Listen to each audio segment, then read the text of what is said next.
তুমি আবার ওই ছাইপাশগুলো নিয়ে বসলে। এত করে বলি এমন পাপ কাজ তুমি করো না, তবু তুমি তাই করো। কথা বলো না তো, ভুলে যেও না এই করে আমি পয়সা পাই। একে তো কিছু করার মুরাদ নেই, আর উল্টো আমাকে এসব বলছো।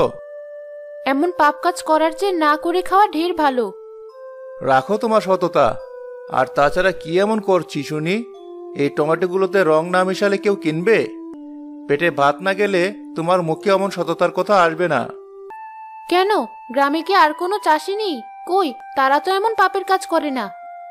করে না বলে ওরা মাটির ঘরে থাকে, আর আমি থাকি এই দালান ঘরে।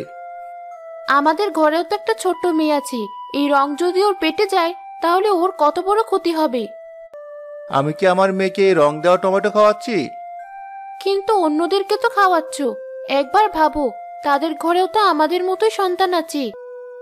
অত কথা বলো না তো। আমি তো কাউকে জোর করছি না এগুলো কিনতে। তাছাড়া এতে তো আর বিষ নেই। এই রং খেলে কেউ মরে না। ছি, কটা টাকার জন্য তুমি এত খারাপ হয়ে গেলে? কানে কাজে ব্যান ব্যান করো না তো। যাও যাও, নিজের কাজ করো গিয়ে। আমাকেও তো জ্ঞান দিতে এসো না। কাল বাজারে মরিচের যা দাম! যাই, আমি বরং মরিচ ক্ষেত থেকে বেশি করে মরিচ তুলে আনি। বাবা, কি হয়েছে মা? তুমি তো শুধু শুধু মরিচ খেতে যাচ্ছ। আমি তো কালকে দেখে আসলাম, মরিচগুলোই এতটুকু হয়েছে। ওগুলো তো বড় হতে এখন অনেক দেরি। তুমি এখনই ওগুলো তুলে ফেলবে? হ্যাঁ হ্যাঁ হ্যাঁ হ্যাঁ, বোকা মেয়ে আমার। মা, এখন মরিচের অনেক দাম। এখন যদি বেচতে না পারি, পরে এমন দাম পাবো না। তুই থাক, আমি বরং একবার মরিচ ক্ষেত থেকে ঘুরে আসি।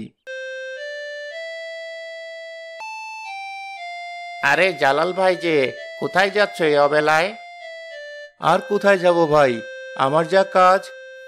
সত্যি ভাই, আপনাকে যত দেখি তত অবাক হই। চাষাবাস তো আমরাও করি, কিন্তু কই, আপনার মতো তো পারি না। পারবে ভাই, সব পারবে। একটু মন দিয়ে কাজ করো, সব পারবে। ও হ্যাঁ ভাই, একটা প্রশ্ন জিজ্ঞাসা করার ছিল। আচ্ছা ভাই, আপনি টমেটো খেতে কি সার দেন বলুন তো? মহাজন তো শুধু কথা শোনায়, বলে জালালের টমেটোর মতো টমেটো কারো হয় না। আসলে কি বলবো ভাই, তুমি তো এখনো এই ক্ষেত্রে অনেক কাঁচা। দেখবে আস্তে আস্তে সব ঠিক হয়ে যাবে। আসলে অভিজ্ঞতারও তো একটা দাম আছে বলো। তাছাড়া সার বলতে আমি তেমন কিছুই দেই না। যাই হোক, আসি ভাই। জালাল তড়িঘড়ি করে সেখান থেকে চলে গেল। যাক বাবা, কি প্রশ্ন করলাম আর কি উত্তর দিল! ওই লোকটার মধ্যে নির্ঘাত কিছু গাপলা আছে, ব্যাপারটা জানতে হবে।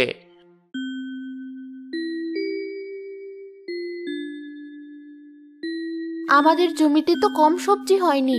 তুমি আর এসব ভেজাল কাজ করো না। এই যে এত ছোট ছোট মরিচ ক্ষেত থেকে তুলে এনেছো, এটা কি ঠিক হয়েছে? দেখো, কি করব আর না করব এটা আমাকে তোমার শিখিয়ে দিতে হবে না। তাছাড়া আমার সাথে থাকতে যখন তোমার এতই সমস্যা, যাও না, যাও, বাপের বাড়ি চলে যাও। কি বললে? তুমি আমাকে এত বড় কথা বলতে পারলে? তাছাড়া কি বলবো? যাই হোক, এখন আর আমাকে দেরি করিও না। এক্ষুনি মহাজনের কাছে যেতে না পারলে মরিচগুলো আর গোছাতে পারবো না। সকাল সকাল বেরিয়ে পড়ি। না জানি এই লোকটা কবে আর কিভাবেই পাপের শাস্তি পায়। তাহলে তো আমার সংসারটা শেষ হয়ে যাবে।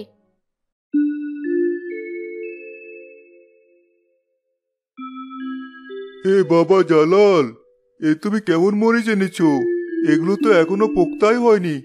না, এতে কিন্তু তুমি বেশি টাকা পাবে না। কি বলেন ভাইজান? আচ্ছা বেশ, আপনি যদি বেশি টাকা না দিতে পারেন তাহলে আমি অন্য কোথায় যাব। আমি তো জানি এখন মরিচের কি দাম। আহা, তুমি রাগ করছো কেন? আমি তো সবসময় তোমার থেকেই সব সবজি কিনি। তুমি তো জানো না এসব সবজি কোথায় কোথায় যায়।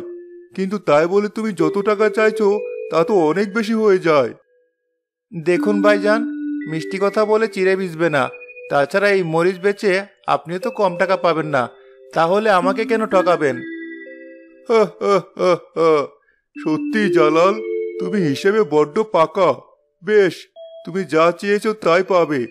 আর হ্যাঁ, কালকে কিন্তু আমার আরো টমেটো লাগবে। ও নিয়ে আপনি চিন্তা করবেন না ভাইজান। আপনি ঠিকঠাক টাকা দিলে আপনি যত টমেটো চাইবেন সব আমি দেব। বেশ বেশ, তাহলে তো হয়েই গেল। এই ধরো তোমার টাকা। আচ্ছা ভাইজান, এবার তাহলে আমি আসি। এই যে ভাইজান, মরিচ এনেছি। কই দেখি। এ বাবা, এই মরিচ তো তেমন ভালো হয়নি। শোনো বাপু, তোমাকে কিন্তু বেশি টাকা দিতে পারবো না।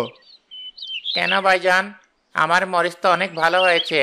তাছাড়া আমি তো দেখলাম জালাল ভাইয়ের মরিচ এখনো পোক্তাই হয়নি, অথচ আপনি তাকে কত বেশি টাকা দিলেন, আর আমাকে কম টাকা দিতে চাইছেন? আমি কার থেকে নেবো কি নেবো না এটা কি তোমাকে বলে দিতে হবে? না না, তা না, কিন্তু তাই বলে একই সবজির দাম আপনি দুজনকে এত কম বেশি করে কেন দেবেন? বেশ তো, তোমার যদি না পোষায় তাহলে যাও না, অন্য কোথাও যাও। আমি তোমার মরিচ নেব না। মহাজন রুবেলকে তাড়িয়ে দিল। না, আর সহ্য হচ্ছে না। যে করেই হোক ওই জালাল মিয়াকে শায়েস্তা করতেই হবে, না হলে আমার সব ব্যবসা পণ্ড হয়ে যাবে। চলে এসেছো? দাঁড়াও, আমি এক্ষুনি তোমার খাবার নিয়ে আসছি। হ্যাঁ যাও, আজ মরিচ বেচে অনেক লাভ হয়েছে। ভাবছি কালই আবার কিছু মরিচ তুলবো। এই নাও তোমার ভাত। বাবা, আমাকে একটা নতুন জামা কিনে দিবি? হ্যাঁ মা, কেন দেব না? অবশ্যই দেব। আমার যা আছে তা তো সব তোকেই দেবো মা। কাল টমেটোগুলো বেচে যে টাকা পাবো তা দিয়ে সবার আগে তোর জন্য জামা কিনবো, আর তোর মায়ের জন্য একটা শাড়ি। লাগবে না আমার শাড়ি। ওই লোভ আর পাপের টাকার শাড়ি আমার লাগবে না। কি বললে তুমি? ঠিকই বলেছি। এতই যখন সমস্যা, তাহলে এই পাপের টাকায় ভাত কেন খাচ্ছ? সেগুলো খেও না। কি করব, সবই আমার কপাল। তাই নাকি? আসলে কি বলো তো, লোকে বলে সুখে থাকতে ভূতে গিলায়। তোমার হয়েছে সেই অবস্থা। জালাল উচ্চস্বরে হেসে উঠল। ঠিক তখনই রুবেল তার বাড়ির পাশ দিয়ে যাচ্ছিল। আরে, এত জালাল মিয়ার হাসির শব্দ! সত্যি, ওকে যত হাসতে দেখি তত আমার শরীর জ্বলে যায়। বেটার জন্য গ্রামের একটা চাষিও সবজির মন মতো দাম পায় না। না, আজ আমাকে জানতেই হবে কি ওর ফসলের রহস্য, যে সবসময় ওর ফসল তো ভালো হয়। বাড়ির কোণেই দাঁড়িয়ে থাকবো যতক্ষণ না জানতে পারি। খাওয়া দাওয়া শেষ, এখন কাজে লেগে পড়ি। কই, ঘর থেকে টমেটোগুলো এনে দাও দেখি। ওগুলো ভালো মতো জাত করতে হবে। এই ধরো টমেটো। আমাকে আর ডেকো না। তোমার এই পাপের কাজ আমি আর করব না। কি বললে? পাপের কাজ? বেশ তো, তোমাকে কে করতে বলেছে? আমি একাই করছি।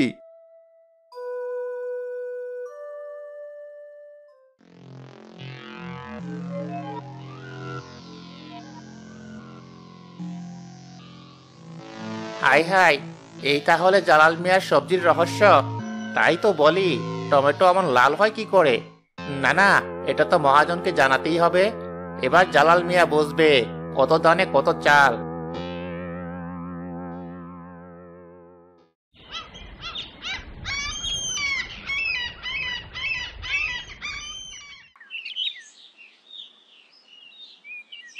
আরে জালাল এসেছো? এসো এসো, ভেতরে এসো। আমি তো তোমার জন্য অপেক্ষা করছিলাম।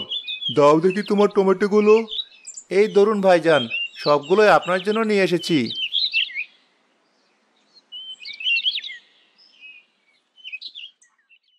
দাঁড়ান মহাজন, আমি একটা কথা বলবো।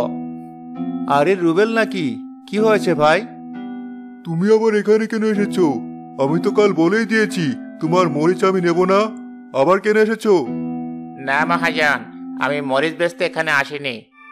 তাহলে? এসেছি একটা খেলা দেখাতে। দেখি জালাল ভাই, আপনার টমেটো দিন দেখি। সে কি ভাই, টমেটো দিয়ে তুমি কি করবে? কেন, আপনি না সেদিন বললেন অভিজ্ঞতার একটা আলাদা দাম আছে? সেই দামের আজ পরীক্ষা হবে।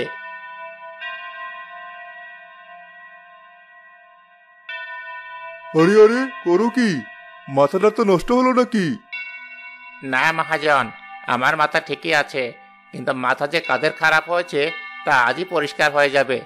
এই দেখুন, টাকা দিয়ে ভালো টমেটো ভেবে আপনি কি কিনেছেন জালাল ভাইয়ের কাছ থেকে।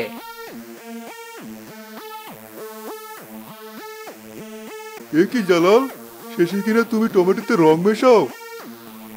না মানে, জালাল ভাই, এখন আর মানে মানে করে লাভ নেই, আপনার চুরি ধরা পড়ে গেছে। সাবধান রুবেল, একদম এমন কথা বলবে না। গলা নামাও জালাল। না না, আমি তো আর কিছুতেই তোমার থেকে সবজি নেব না। এ আপনি কি বলছেন ভাইজান? আমাদের এতদিনের সম্পর্ক। দেখো ভাই, আমার কাছে আমার ব্যবসাটাই সবার আগে। লোভ করে তুমি যে পথ বেছে নিয়েছো সেটা জেনেও তোমার সাথে কাজ করা আমার হবে না।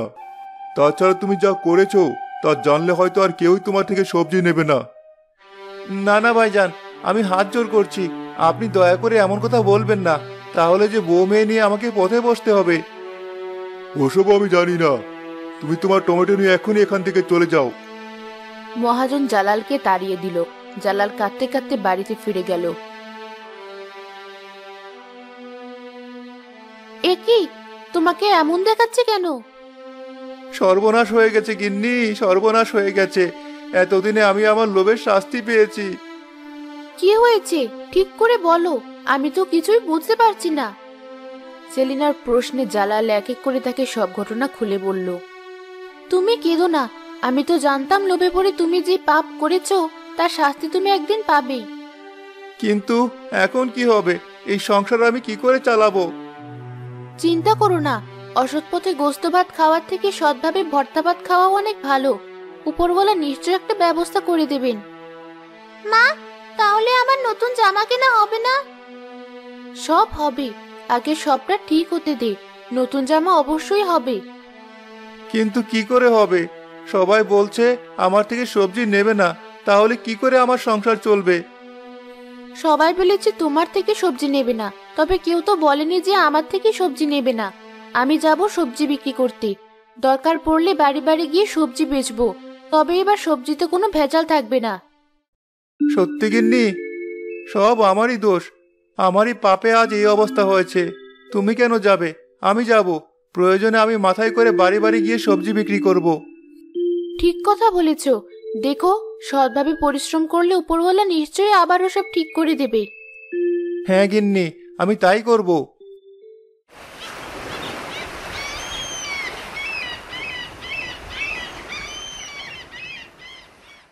পরদিন সকাল থেকে জালাল বেরিয়ে পড়ল সবজি বিক্রি করতে, কিন্তু সারাদিন ঘুরে ঘুরে একটা সবজিও বিক্রি করতে পারল না সে। এতদিন অসৎভাবে আমি কত সহজে সবজি বিক্রি করতাম, অথচ আজ সৎভাবে এত কষ্ট করলাম, তবুও একটা সবজি বিক্রি করতে পারলাম না। আমি তো এবার সত্যি সত্যি সৎভাবে কাজ করতে চাই। তুমি কি আমার সেই সুযোগও দেবে না উপরওয়ালা? দুটো ভিক্ষে দাও বাবা, দুদিন ধরে কিচ্ছু খাইনি। কিন্তু বুড়িমা, আমার কাছে তো কোনো টাকা নেই।